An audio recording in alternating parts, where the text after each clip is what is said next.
Bonjour à tous, nouvelle petite vidéo du jeudi. Bon, je suis un peu dans la jungle, ouais, comme on me le faisait remarquer il y a 10 secondes. Thématique de la vidéo, parce que j'ai fait des vidéos sans thème sur les 3 dernières, donc on va reprendre un petit peu d'explication et de logique. J'ai une question qui revient beaucoup dernièrement, c'est sur est-ce qu'on peut planter maintenant de l'arbre, de l'arbuste. Et la réponse est quand même assez clairement oui. Alors, je répète depuis de nombreuses années que la période idéale de plantation c'est l'automne, octobre, novembre, dernièrement décembre, vu qu'il fait plus froid en décembre. Et pourquoi maintenant c'est quand même un bon moment? Parce qu'en fait, on est encore dans une période où les plantes font des racines. C'est ça l'objectif, planter pour que vos plantes racinent, pour qu'elles demandent moins d'eau et qu'elles s'ancrent mieux, qu'elles poussent mieux au printemps. J'ai énormément de clients qui me disent ouais mais on attend encore un mois et demi. Alors techniquement vous pouvez, hein, on vend de l'arbre de pleine terre jusqu'à fin avril généralement. Il faut juste savoir que plus vous reportez le moment de la plantation, moins la plante fera de racines, plus elle aura besoin d'eau. Ça c'est assez... j'ai beaucoup simplifié le discours, mais c'est vraiment ça l'idée. Et j'ai beaucoup de gens qui me disent oui mais il y a des gelées. Alors c'est vrai qu'il y a des gelées. Simplement ce que vous plantez quand vous achetez ici, ils prennent les gelées la nuit. Donc en fait la seule contrainte liée au froid que vous pouvez avoir avec la plantation, c'est si le sol est tellement gelé que vous ne pouvez pas faire un trou. Honnêtement, hein, même avec les nuits de la semaine dernière où il faisait très froid, avec le dégel en journée, le trou vous le faisiez, donc il n'y a pas de problème. Un sol froid, un air chaud, c'est l'idéal pour planter. Voilà. Il faut juste espérer qu'il pleuve un petit peu, parce qu'il y a une vraie problématique autour de ça. Ça, malheureusement, je ne peux pas vous dire ce qu'il en sera. Voilà, ça c'était mon introduction. Elle dure 3 minutes 30, je suis désolé. On va plutôt aller faire un tour. Alors, je vous reparle pas trop de méditerranéen. J'ai fait une petite vidéo un peu sur ce thème-là la semaine dernière. Sachez qu'on a tout l'espace à l'entrée qui est dédié à ça. Non, j'avais plutôt envie de vous parler plutôt de tout ce qui était un peu végétaux de haies, végétaux fleuris, etc.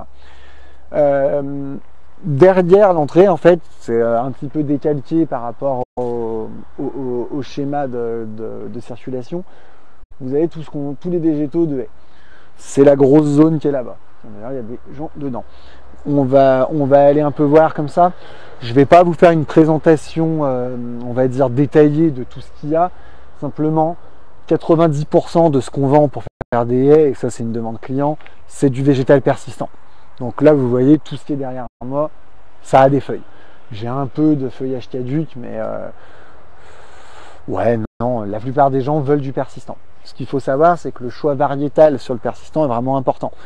Oranger du Mexique, Photinia, laurier du Portugal, enfin, je pense qu'en gros, j'ai 80 références entre les différentes tailles, les différentes variétés dans cet espace-là. On va aller un peu par là, je vais vous montrer comment ça marche. En gros, vous pouvez avoir différentes tailles.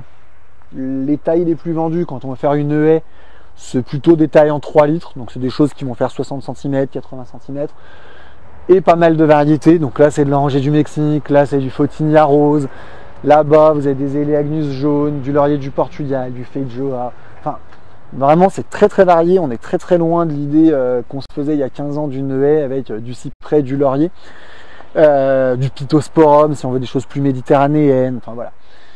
Et donc le format le plus vendu, je vous dis, c'est ce côté-là. On est sur des choses qui oscillent entre 8 et 15 euros selon les essences, qu'on plante à peu près une plante par mètre.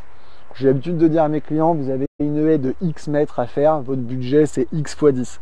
À 10 euros de prix moyen par plante, vous n'êtes pas trop loin de la vérité. Alors après, rien n'empêche de prendre des variétés plus chères, bien sûr, mais ça, quand vous êtes en train d'essayer d'estimer un devis sur ça, en 2 coups de cuillère à peau, 20 mètres, 200 euros, sur des petites tailles, c'est à peu près l'idée.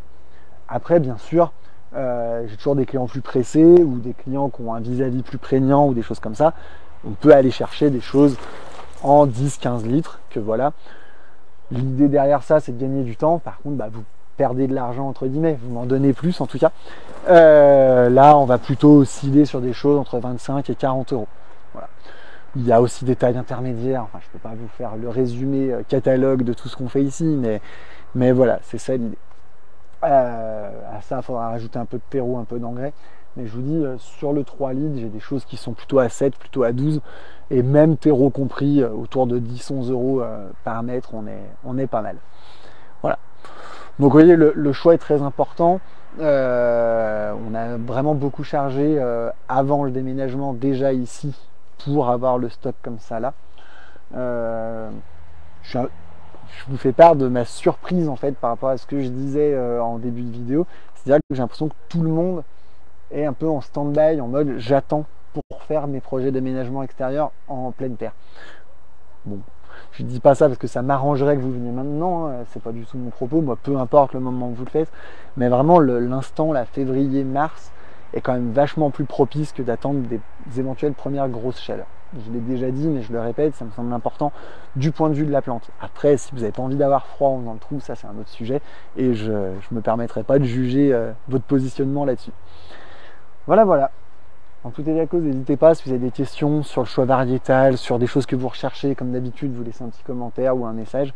Je commence un petit peu à être plus réactif sur les réponses parce que je manquais un peu de temps dernièrement, mais ça va un petit peu mieux. Et puis, semaine prochaine, on vous refera une autre vidéo, on ira sûrement voir de la plante d'intérieur. Comme ça nous changera les idées. Je vous souhaite une bonne journée.